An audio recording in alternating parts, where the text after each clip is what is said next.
حضرت ابو ہریرہ رضی اللہ تعالیٰ عنہ آپ راوی کہ اللہ کے نبی نے ارشاد فرمایا کہ انسان کا ایمان اس وقت تک کامل نہیں ہوتا جب تک وہ دو چیزیں چھوڑ نہیں دیتا. دو چیزوں سے انسان اوائڈ نہیں کرتا، پرہیز نہیں کرتا، اس وقت تک اس کو حلاوت ایمان کاملتاً حاصل نہیں ہوتی. ایمان کا نور اور ایمان کی حلاوت اس کو مکمل نصیب نہیں ہوتی، اس کا ایمان کامل نہیں ہوتا جب تک یہ دو باتیں وہ چھوڑ نہیں دیتا. پہلی بات میرے آقا نے فرمائی کہ مذاق میں بھی جھوٹ نہیں بولنا چاہیے.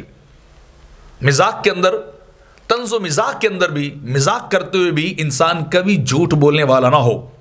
اور دوسری بات میرے آقا نے فرمائی کہ حق پر ہونے کے باوجود بھی انسان بحث اور مباحثہ سے بچنے والا ہو. ڈیبیٹ سے، ایسے جھگڑالو ہونے سے انسان پرہیز کرے. تو دو باتیں ارشاد فرمائے گی. پہلی بات کہ کسی صورت میں جھوٹ نہیں بولنا چاہیے، چاہے کوئی حقیقی بات ہو یا کوئی مذاق کی بات ہو. محفل مجلس کوئی بھی ہو، انسان کو کبھی جھوٹ نہیں بولنا چاہیے. ایسے تفنن تباہ کے لیے، ایسے اپنی چلاکی کو شو کرنے کے لیے، اپنی تیزی کو دکھانے کے لیے، دوسرے کو پاگل بنانے کے لیے، دوسروں کو ہنسانے کے لیے بھی انسان کو کبھی جھوٹ نہیں بولنا چاہیے. اور دوسری بات کہ انسان حق پر ہونے کے باوجود بحث مباحثہ سے ہٹ جائے، ڈیبیٹ کے اندر حصہ نہ لے. آج کل یہ ایک بڑا معاملہ چل پڑا ہے، اور زبان کی سب سے بڑی آفت یہ ہے کہ جہاں دو چار بندے دیکھے وہاں بندہ اٹھتا ہے، کچھ نہ ہونے کے باوجود وہ پھنے کا بن جاتا ہے.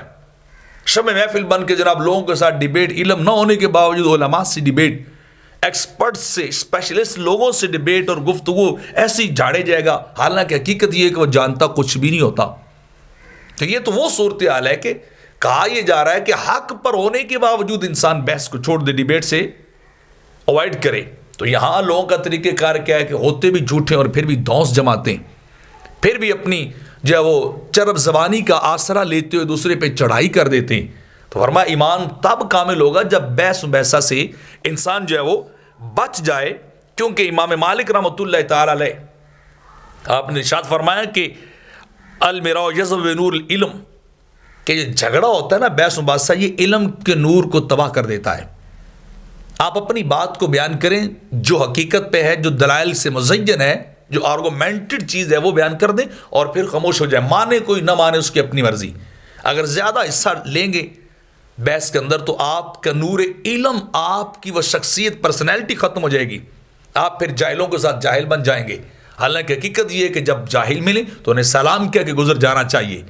تو یہ علامت ہے کہ انسان تب ایمان کامل والا بنتا ہے جب جھوٹ بھی مذاق میں چھوڑ دے اور بحث و مباحثہ سے بھی انسان تہی دامن ہو جائے.